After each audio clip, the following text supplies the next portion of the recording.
उमेश, बहन जी आप कहाँ जा रहे हैं? इसको असमिया में उमेश भंटी तुमी कলৈ गৈ আছা? उत्तरत निहाय कले निशा मैं मौसी के वहाँ जा रही हूँ। অসমীয়াত নিশা মই মাহীৰ তালৈ গৈ আছো।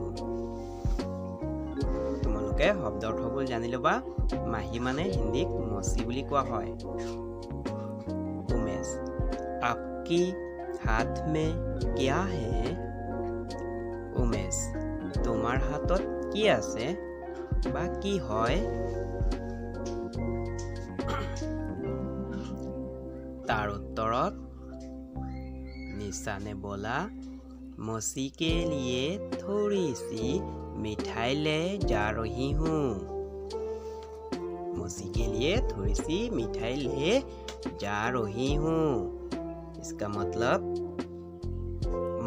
माहीर বাবে অকণমান মিঠাই লৈ গৈ আছো। মাহী আৰু হিন্দীত কোৱা হয় মৌচি। বুজি পাই আছানে?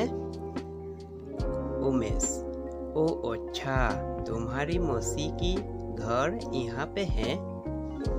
सुधिले कथाषार माने अर्थটো হ'ব হয় নেকি তোমাৰ মাহীৰ ঘৰ ইয়াতে। ঠিক হে বা হয় নেকি এনেকুৱা কিছুমান ঠাইত বুজিব লাগে নিজে দেই। নিশা, हाँ अब मौसी की तबीयत इतनी ठीक नहीं है। ইয়াকে অসমীয়াত বুজাই দিছো।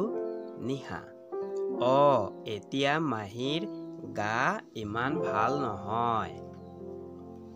ইমান ভাল মানে ইতনা, কিন্তু ছোৱালী হোৱা কাৰণে ইতনি হৈ গল দেই। निशा, इसीलिए मौसी को देखने जा रही हूँ। उमेशक कथाषार कले देই। ইয়াক আকৌ বুজাই দিছো অসমীয়াত। নিশা, সেইবাবে মাহীক চাবলৈ গৈ আছো। মানে মাহীৰ বেমাৰ যে চাবলৈ গৈ আছে নিহা। তাৰ পিছত আকৌ দিছো उमेश, क्या तुम आज अपनी मौसी के घर रुकोगे? সুধিলে কথাষাৰ। उमेश, আজি তুমি তোমাৰ মাহীৰ ঘৰত থাকিবানে? থাকিবানে মানে रुकोगे।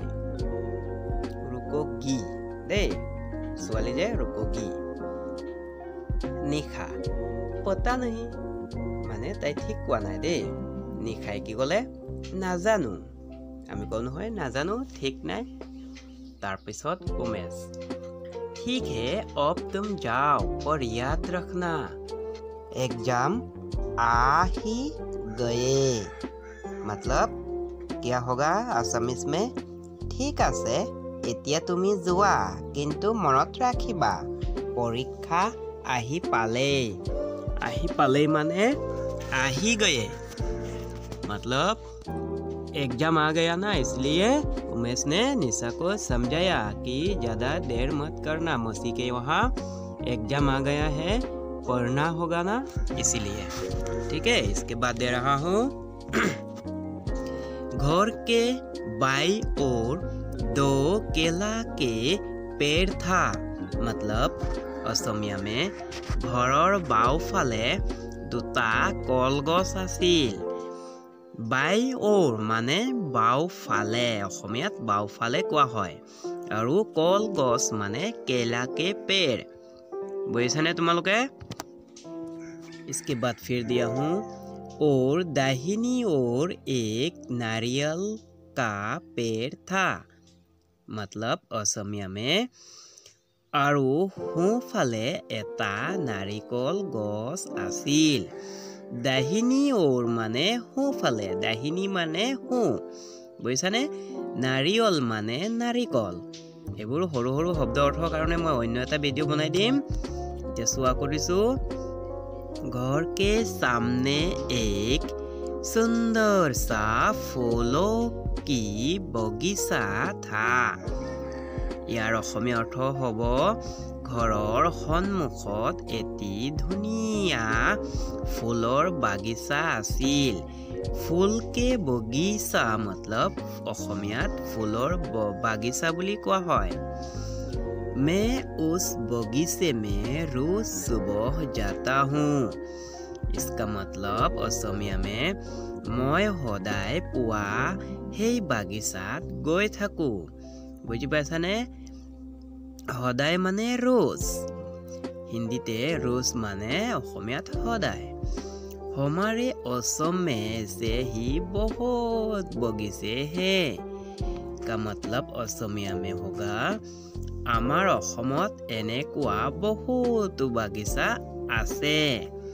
বুজি পাই আছানে মই নেক্সট ভিডিঅ তোমালোকৰ কাৰণে সৰু সৰু শব্দবিলাকৰ অৰ্থ দি দিম দেই চাই লোৱা এতিয়া ইয়াত দি আছো इस दुनिया में ऐसा कौन है इस दुनिया में ऐसा कौन है मतलब এই জগতত এনেকুৱা কোন আছে দুনিয়া মানে জগতত বা সংসাৰ বুলিও কোৱা হয় আকৌ দিছো जो अपने माता पिता के बातों को बुरा मानते हैं ইয়াৰ অৰ্থ অসমীয়াত হ'ব যি মাক দেউতাকৰ কথাবোৰ বেয়া বুলি ভাবে বা বিবেচনা কৰে বুজিছানে তোমালোকে যদি বুজি পাই আছা তেতিয়া হলে ভিডিওটো লাইক কৰিবা আকৌ দিছো शादी से पहले एक बात याद रखना शादी से पहले एक बात याद रखना का मतलब